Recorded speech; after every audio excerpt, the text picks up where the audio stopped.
प्यारे बच्चों, मैं DS मौर्य क्लास 8 के नेक्स्ट वीडियो के साथ चैप्टर 2 कंटिन्यू है। पहला पैसेज आपको पिछले दिन बताया गया था। विजय लक्ष्मी पंडित के द्वारा ये चैप्टर उन्हीं के माउथ पीस के रूप में नरेट की गई है, क्लियर कही गई है कि सलाह किसी का मिलने पर आप कैसा महसूस करते हैं, इस बारे में दिया गया है। उन्होंने अपनी कहानी बताई कि आज़ादी के विधवा होने के बावजूद आज़ादी के आंदोलन में उन्होंने कैसे पार्टिसिपेट किया, कैसे अपने आप को आज़ादी के आंदोलनकारियों के साथ बनाए रखा। फिर भी मन में एक टीस, एक नाराज़गी, एक कष्ट था। उस समय लोग किसी भी महिला को अगर जानते थे तो उसके पति के नामों से जानते थे। उसके पति की पहचान से महिला पहचानी जाती थी, जबकि इनके पति मर चुके थे। कोई बेटा नहीं था, 2 बेटियां केवल थीं। आगे कहती हैं कि एट दिस टाइम, इस समय, आई वेंट टू पे माई रिस्पेक्ट टू गांधी, मैं गांधी जी के पास अपनी तरफ से उनका सम्मान व्यक्त करने गई। And say goodbye before living for America, और उन्हें अलविदा कहने गई अमेरिका निकलने से पहले। To take part in the Pacific relations conference, यानी पैसिफिक रिलेशन कॉन्फ्रेंस सम्मेलन में भाग लेने जाने से पहले मैं गांधी जी को धन्यवाद बोलने अपनी तरफ से, मतलब एक तरह से सम्मान देने, रिस्पेक्ट देने, शुभकामना देने पहुंची। आफ्टर आवर टॉक, यानी मिलने के कुछ देर बात करने के बाद ही आस्क्ड, उन्होंने पूछा, have you made peace with your relatives, क्या तुम अपने संबंधियों के साथ शांति बना ली हो, अर्थात क्या अपने सगे संबंधियों से तुम्हारा रिश्ता इस समय शांति प्रिय चल रहा है। आई वॉज एमेज्ड, इस बात पर कहती हैं मैं थोड़ा आश्चर्यचकित थी। That he would take sides against me, कि शायद वो मेरे खिलाफ या मेरे विरोध में बातें करने वालों का पक्ष ले रहे हैं। I haven't quarrelled with anyone, I replied, कहती है मैं थोड़ा सा नाराज़गी में, यानी नापसंद करते हुए उनके प्रश्न को मैंने जवाब दिया कि मैंने कभी किसी से झगड़ा नहीं किया। क्वेरल मीन्स लड़ाई झगड़ा करना। पहली वाली लाइन में एमेज्ड दिया गया है। एमेज्ड माने आश्चर्यचकित होना, टेक साइड्स माने पक्ष लेना। तो I was amazed that he would take sides against me, मैं आश्चर्यचकित थी कि वो मेरे अगेंस्ट सोचने, विरोध में सोचने वालों का, मेरे रिश्तेदारों का पक्ष ले रहे हैं। इसलिए कहती हैं I have not quarrelled with anyone, I replied, मैंने उत्तर दिया कि मैंने कभी किसी से झगड़ा नहीं किया। But I refuse to have anything to do with those who take advantage of an outworn law to create a difficult and humiliating situation for me. आगे जोड़ते हुए कहती हैं बट आई रिफ्यूज़, रिफ्यूज़ माने इनकार करना, लेकिन मैं इस बात से इनकार करती हूँ to have anything to do, कि कोई व्यक्ति कुछ भी ऐसा करे, with those,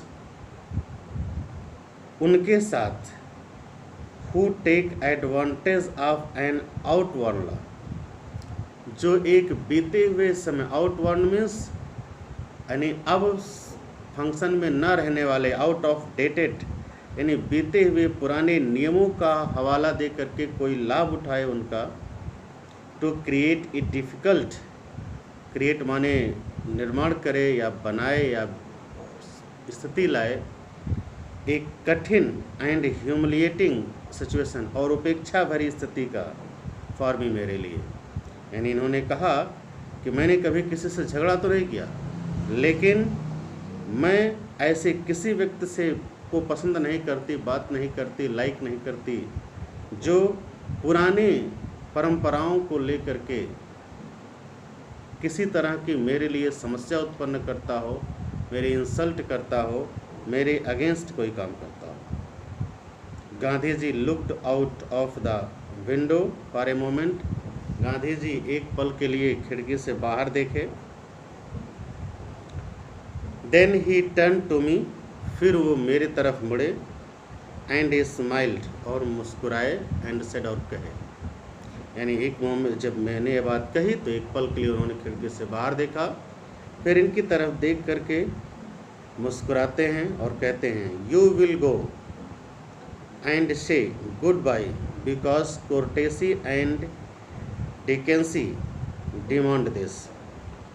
you will go, तुम जाओगी, तुम्हें जाना चाहिए, एंड से गुड बाय, और अपने रिश्तेदारों से, अपने सगे संबंधियों से भी अलविदा बोलना चाहिए, बिकॉज कोर्टेसी, शिष्टता की वजह से, क्योंकि यही शिष्टता है, एंड डिकेंसी और डिमांड दिस, और नैतिकता, हमारी औपचारिकता भी यही कहती है कि हमें कहीं जाने से पहले अपने सगे संबंधियों से मिलना, उनका आशीर्वाद लेना, उनको अपना अभिवादन स्वीकार कराना, उनसे अलविदा बोलना, ये हमारी नैतिक जिम्मेदारी भी है।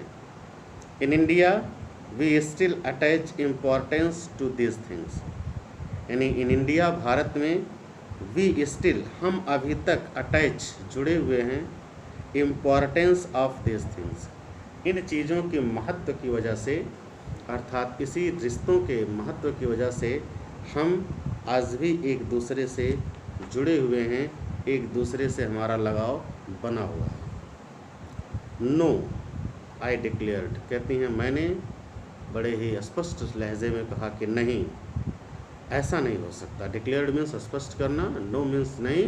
आई डिक्लेयर्ड, मैंने स्पष्ट किया कि ऐसा नहीं होगा। Not even to please you will I go to those who wish to harm me. कहती है यहाँ तक कि नॉट इवन, यहाँ तक कि to please you, not even to please, खुश, यहाँ तक कि खुश करने के लिए भी नहीं, यू विल आई गो, यानी आपकी इच्छाओं को पूरा करने के लिए भी, आपके कहने की वजह से भी, आपको खुश करने के लिए भी, I will go to those who wish to harm me, मैं उनसे अलविदा बोलने नहीं जाऊंगी जो किसी भी तरह से मुझे नुकसान पहुंचाने की इच्छा रखते हैं। हार्म मीन्स नुकसान पहुंचाना। No one can harm you except yourself, he said, still smiling, अर्थात अब भी मुस्कुराते हुए गांधी जी कहते हैं कि कोई भी व्यक्ति तुम्हें नुकसान नहीं पहुंचा सकता है सिवाय तुम स्वयं अपने आप को नुकसान न पहुंचाओ। No one can harm you, तुम्हें कोई व्यक्ति नुकसान नहीं पहुंचा सकता है, यू एक्सेप्ट योर सेल्फ, सिर्फ तुम ही अपने आप को इस बात से नुकसान पहुंचा सकती हो। ही सेड, उन्होंने कहा, स्टिल स्माइलिंग, अब भी मुस्कुरा रहे थे, I see enough bitterness in your heart to cause you injury unless you check it. आगे गांधी जी ने मुस्कुराते हुए कहा कि आई सी इनफ बिटरनेस, मैं काफ़ी कड़वाहट देख रहा हूँ, बिटरनेस मीन्स कड़वाहट, इन योर हार्ट, तुम्हारे हृदय में, टू काज यू, जो तुम्हारे लिए कारण बन सकता है, इंजरी, नुकसान का, इंजरी मीन्स किसी कष्ट का, किसी दुख का, नुकसान का, अनलेस यू चेक इट, जब तक तुम इसे रोक नहीं लेती हो। यानी गांधी जी की ये सलाह थी कि तुम्हारे हृदय में जो नफ़रत अपने लोगों के बीच है, जो कड़वाहट अपने लोगों के लिए है, अगर उसे तुम रोक नहीं लेती हो तो वो तुम्हें ही नुकसान पहुंचाएगा, तुम्हें ही जख्म देगा, तुम्हें ही कष्ट देगा। आई रिमेंड साइलेंट, कहती हैं मैं चुपचाप थी, एंड ही कंटिन्यूड, और वो आगे बोले जा रहे थे, आगे उन्होंने अपनी बात को जारी रखा। You are going to a new country, तुम एक नए देश में जा रही हो, because you are unhappy and want to escape, इसलिए जा रही हो क्योंकि तुम नाखुश हो, तुम दुखी हो, एंड वॉन्ट टू एस्केप, और इस कष्ट से बचना चाहती हो, अपने इस दुख को समाप्त करना चाहती हो। Can you escape from your self, क्या तुम अपने आप से भाग कर बच सकती हो। इन एस्केप मीन्स बच निकलना, भागना, अलग होना। क्या तुम अपने आप को इस कष्ट से अलग कर सकती हो। Will you find happiness outside, क्या तुम बाहर कहीं जाकर खुशियाँ पा सकती हो। When there is bitterness in your heart, जब तुम्हारे हृदय में कड़वाहट ही रहेगी, यानी तुम्हारे अंदर कड़वाहट रहने के बावजूद तुम्हारे हृदय में कड़वाहट होने के साथ क्या तुम बाहर जाके खुश रह पाओगी। थिंक इट ओवर, इसके ऊपर सोचो। बी ए लिटिल हम्बल, थोड़ा सा विनम्र बनो। हम्बल मीन्स विनम्र होना होता है, थोड़ा सा विनम्र बनो। You have lost A loved one, तुमने एक ऐसे व्यक्ति को खोया है जिससे तुम बहुत प्यार करती थी, जो तुमसे बहुत प्यार करता था। दैट इज चारो एनफ, यही सबसे बड़ा दुख का कारण है, यही सबसे बड़ा कष्ट है। Must you inflict further injury on your self, must you, क्या ऐसा होना चाहिए, निश्चित रूप से तुम ऐसा करना चाहोगी। इन्फ्लिक्ट के meaning to make someone suffer something unpleasant, कि किसी और को दुखी कर देना। Further injury on yourself, यानी आगे अपने आप को, स्वयं को कष्ट पहुंचाकर किसी और को दुखी करने का तुम प्रयास कर सकती हो।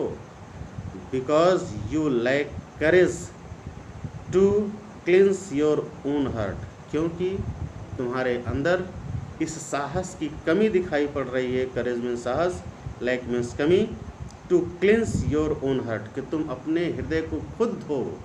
अपने हृदय को प्योरीफाई करने के बजाय क्या तुम्हें दूसरों को कष्ट पहुंचाना चाहिए। ऐसा तुम कर सकती हो, ऐसा करना क्या ज़रूरी है।